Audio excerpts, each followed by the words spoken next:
volta com o programa Conversa Franca, que hoje tem como tema imposto de renda. E você, telespectador, que tiver algum questionamento, ligue aqui para a TV Campos de Minas. Nós estamos falando com o professor universitário do curso de Contabilidade da UFSJ, professor Pablo Luiz Martins. Nós já não falamos no bloco anterior, boa noite, né, professor? E você, telespectador, que quiser participar, basta ligar aqui no 3372-3720 ou nos enviar uma mensagem de texto para o 9972-1640. Pablo, uma coisa que tem debatido muito aqui, quando começou essa discussão aqui de imposto de renda, foram dois pontos distintos. O primeiro é a questão da defasagem, o que fala que há pouco mais de 10 anos, quem declarava imposto ou quem tinha imposto retido na fonte eram pessoas que recebiam acima de 8 salários. E hoje isso já passou para 2,5 salários, menos de 2,5 salários, né? Então, o que representa, né, essa maior contribuição aí das pessoas para o imposto de renda? Isso basicamente, cara, veio de uma política que os governos anteriores adotaram de corrigir o salário mínimo maior do que a tabela do imposto de renda. Então isso que você falou realmente tem acontecido porque o salário mínimo tem tido uma correção muito maior que a tabela. Historicamente a tabela nos últimos anos ela tem feito uma correção na faixa de 6,5%. E o salário mínimo a gente tem tido uma correção na faixa de 8% a 9%. Então isso vai realmente taxando as taxas e vai criando novas alíquotas. O governo até pensando nisso, em 2009, até 2009 nós trabalhávamos com 3 tipos de alíquota. De 2009 para cá nós já são 5 alíquotas, para tentar facilitar justamente esse entendimento. Só que isso é uma guerra fiscal que a gente vê, inclusive atual, no momento a gente tem visto a correção para o ano que vem. É bom deixar bem claro que muita gente tem perguntado, mas essa correção agora vai afetar o meu imposto que eu tenho que declarar agora? Não. Essa correção que está sendo discutida no Senado, que foi vetada pela nossa presidenta, inclusive é para o ano de 2015. Então, para 2014, valeu a correção de 6,5%, que inclusive é que o governo quer. A presidenta está vindo com uma proposta de 4,5%. Então, isso vai impactar para o ano que vem. Para você ter uma ideia, nesse ano de 2015 são esperadas 27,5 milhões de declarações de imposto de renda. Se nós tivermos essa correção em 6,5%, a expectativa é que continue nesse numerário. Se essa correção for só de 4,5%, a expectativa é que o ano que vem nós tenhamos 28 milhões de declarações. Ou seja, são 500 mil pessoas a mais que serão impactadas. No caso, vamos supor, as pessoas que declaram na fonte, né? Sim. Quando tiver, definir, vai ser 4,5%, porque por enquanto se manter 6,5% não vai ter nenhuma modificação. Mas se abaixar para 4,5%, essas pessoas que teriam que descontar não descontaram nesses meses até que se fosse definido isso. O que acontece com essas Na pessoas? verdade, pelo princípio da prudência, está acontecendo o inverso. Hoje, nesses meses, está descontando 4,5%, que seria o pior cenário. Então, o que vai acontecer? Caso seja aprovada a correção para 6,5%, na declaração do ano que vem a pessoa vai receber essa diferença. Mas então, já para evitar isso, está sendo descontado nesses meses 4,5%. Tá? A correção que está sendo utilizada é com 4,5%. Se for aprovado 6,5%, aumenta-se o valor, passa a recolher menos e a pessoa vai ter essa devolução através de restituição ano que vem. Aí uma curiosidade minha, Pablo, se a pessoa tem 2 empregos, mas eles separados não daria o valor que teria que ser descontado. Mas se somar os 2 empregos, tem que descontar o imposto de renda. Como que ela faz? Porque separado não desconta. Não desconta, uma empresa... Isso acontece muito. E isso é um dos principais motivos, como a gente comentou, que tem caído na malha fina. O ideal nesses casos é que se a pessoa perceber que a soma dos 2 salários dela está passando do limite, igual nós comentamos que para 2015 é na faixa de R$ 1.800, que ela informe a uma das fontes pagadoras que tem o salário de uma outra empresa. Então, se eu trabalho numa empresa A e eu ganho lá R$ 1.000, e na empresa B eu ganho R$ 1.500, eu vou estar sendo obrigado a fazer recolhimento. Então, eu informo a empresa B que eu tenho um salário na empresa A de R$ 1.000. Aí a empresa B já começa a fazer essa retenção. Agora, destaca-se que essa pessoa ela não está cometendo um ato, por exemplo, ilegal nesse momento. Só que a diferença é que quando for em abril do outro ano que ela for declarar, ela vai estar pagando o imposto que ela não recolheu durante todos esses meses anteriores. Por isso que é importante já correr essa retenção mensal que a gente não sente no bolso, porque senão vai dar um valor muito alto a pagar no ano que vem. Certo. A Bárbara, ela é do bairro Fábricas, ela fala que tem um filho de 25 anos e ela pergunta se o filho dela precisa declarar o imposto ou não. Se ela tem que... Ou ele pode ser dependente dela ainda? Não, dependente dela ele não pode ser, a não ser que ele seja um portador de necessidade especial. Não, portador de necessidades especiais. Universitário também? O universitário é só até os 24. Ah, tá. Então, se ele tivesse até 24 anos, se ele fosse universitário ou estudante de escola técnica, ele poderia. No caso que ele tem 25 anos, ele só pode ser dependente dela se ele for portador de necessidades especiais.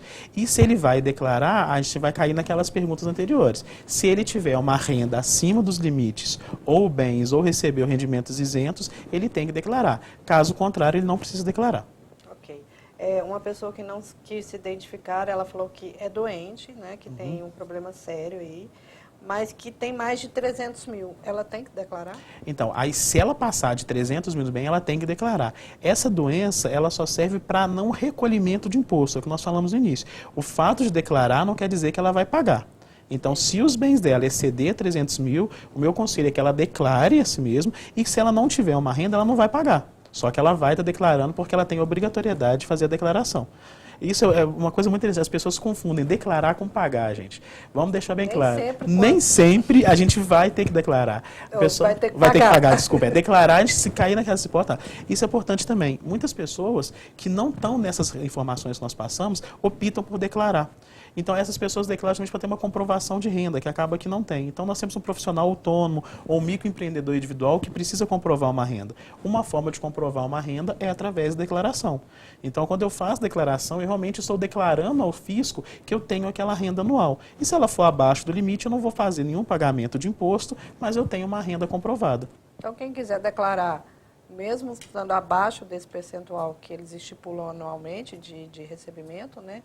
Pode declarar, então? Pode declarar, e é uma forma, inclusive, de ter uma renda comprovada, que vai utilizar essa comprovação para conseguir financiamentos, para poder conseguir alguns outros benefícios que o governo oferece. É uma comprovação de renda, é muito utilizada para profissionais autônomos, onde não tem uma renda totalmente comprovada. Então, a partir do momento que eles declaram, isso passa a ser um comprovante até o ano seguinte sobre as atividades executadas por eles.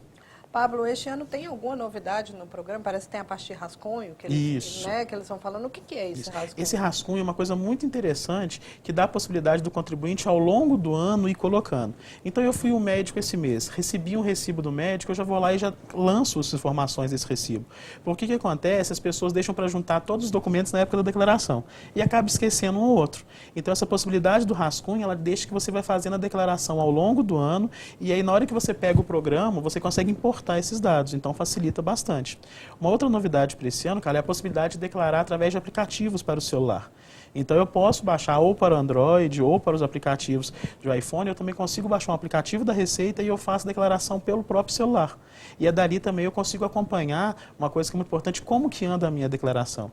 A Receita, desde 2014, ela tem oferecido um sistema que você vê aonde que a sua declaração está. Então, você consegue saber se você está ou não na malha fina, o que te dá a possibilidade de fazer uma retificadora antes da Receita te informar. Porque o grande problema é que quando você cai na malha fina, a Receita vai te cobrar uma multa sobre a diferença do tempo que passou. Se você se antecipar isso, você consegue diminuir esse prejuízo para ser pago pela multa. O que eles observam mais em uma declaração quando cai em malha fina? São essas declarações, não seriam incorretas que eu falo, mas incompatíveis, vamos supor, valor pago com o valor que recebe, alguma coisa nesse sentido. O que faz uma pessoa cair na malha fina? Então, hoje é muito fácil o cruzamento de dados. Então, hoje a Receita, ela tem que as empresas façam as chamadas declarações acessórias. Então, a sua empresa que você trabalha já informou para a Receita o valor que ela te pagou. A sua operadora do plano de saúde já informou para ela quanto que ela recebeu de você pelo seu plano de saúde. O seu próprio cartão de crédito e transações acima de 5 mil já foram informadas para a Receita. Aluguéis, as imobiliárias entregam a declaração chamada de MOB, onde informa os valores recebidos. Então, é nesse cruzamento que cai a malha fina. Antigamente falava que era uma loteria e que tantas declarações ficavam retidas. Hoje, a grande maioria, cerca de 90% das declarações que caem em malha são por inconsistências de dados. Então, eu declaro lá que eu recebi X valor de uma empresa, mas, na verdade, eu recebi X mais Y. Então, a empresa informou para a Receita que me pagou X mais Y, na hora de cruzar esses dados, dá essa divergência. Então, por isso que eu caio na malha fina. Ok. Pablo, eu gostaria de agradecer a sua participação aqui no nosso programa. Muito obrigado. Se você tiver alguma consideração, pode ficar à vontade. Eu agradeço o convite, Carlos. Em nome da Universidade Federal de São João del Rei, eu acho que é muito importante debatermos isso. Agradeço a TV por o convite, por esse espaço. E a minha dica, minha consideração final é que não deixem de fazer, gente. Hoje ainda é dia 10 de março, nós temos um tempinho considerável, não deixem para a última hora. Porque a multa, a princípio, ela é baixa, ela é no mínimo de R$ 165. Só que ela pode ser até 20% do imposto devido.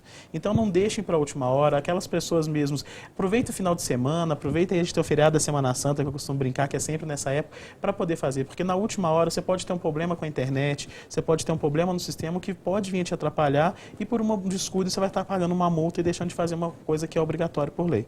Boa noite, Pablo. Lembrando a você, telespectador, que o programa Conversa Franca entra em recesso a partir da próxima semana para a transmissão do programa Tradição Cristã, Obras da Fé.